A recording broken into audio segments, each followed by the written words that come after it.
Welcome back to Art Class with Dave Dees, the world's greatest art channel, as proven by the fact that we just hit 2,000 subscribers on the road to 2 billion. Is that too much? I don't think so. Today we're going to be learning about 3 different ways that you can draw portraits. Portraits are pictures of like people or characters from the shoulders up. They call it the bust. I'm going to teach it to you from the most difficult one to the easiest one. So if you want to know an easy way to do it, stick around until the end of this video, because number 3 is the easiest one. Number 1 method of drawing portraits, and the most difficult, but my personal favorite, and the one that I think is the most rewarding. If you actually get it right, it really feels good to have this artwork done. Realistic, pencil, shaded portrait. You just pick a picture of a person that you want to draw, get a piece of paper, and you draw it as realistically as you possibly can. There's a lot of resources online about how to draw the head and where to put the features on, how to draw the eyes, nose, mouth. Anything that you need to learn, you can learn. And the most important thing is you're not trying to draw a nose. Don't think about, I know what a nose looks like, I know what an eye looks like.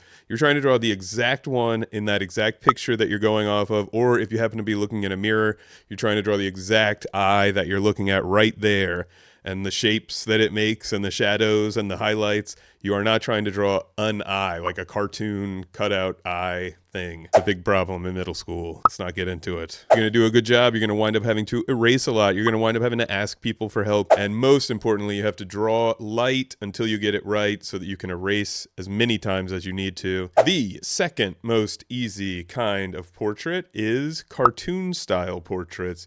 This is kind of realistic. You kind of want it to be somebody to be able to know who it is, right? If you're drawing a cartoon of Mike Tyson, you want it to look like Mike Tyson. You don't want it to look just like a random guy from Wii Sports. So I think the best resource that there is for this is online. There are tons of visuals that you can find on an image search of different cartoon head shapes, different hairstyles, different ears, eyes, nose, mouth, and you kind of mix and match the ones that you want. You'll find that there are some that are very realistic, almost like an anime or a manga, and then there are some that are way less realistic, Flintstones or Simpsons type of circle eyes and curves for noses. So whatever you want to use, kind of stick to that same style and find a nose, eye, mouth, head shape, hairdo that matches, outfit that matches with the person that you want to draw. And then I always say for this one, because it's a little bit easier, in the background, cartoony things, maybe like logos or objects that are floating in space that show more things about this person. So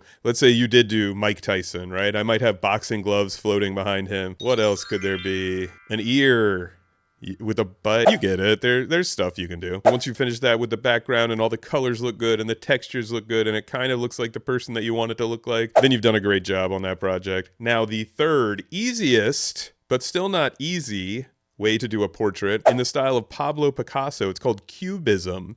What they tried to do was, first they would abstract the colors, so they would make the colors whatever they wanted to make them. They did not have to be the same colors that you're looking at. You weren't trying to match flesh tones at all in these. The nose would be bright red and the cheek would be bright green. You can do whatever you want with the color. You express yourself with the color. You decide what would look best in the composition with the color. And for the face, you try and make it look like it's facing towards you and to the side, different parts at different times. So you'll see places where you can see both eyes, but the nose is facing sideways like a big triangle. And then you also want to go ahead and fill in the background in this with some nice textures, maybe make it a scene where whatever would be behind your character, make it look like you're doing a normal portrait. But you can take all those things and bend them around and make them cubist, abstract colors. Cubism, it's more about just making an emotional artwork that represents a person a little bit in an abstract way, and you get to have a lot of fun with it. It's up to you which of those 3 options you're going to do if you're in my class. If you want to take yours up to the hashtag Art Squad level, here's the challenge. The hardest thing that any middle schooler could ever have to do. Don't draw a picture of a different person.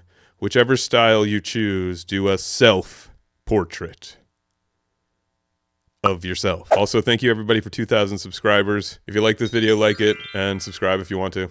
Bye.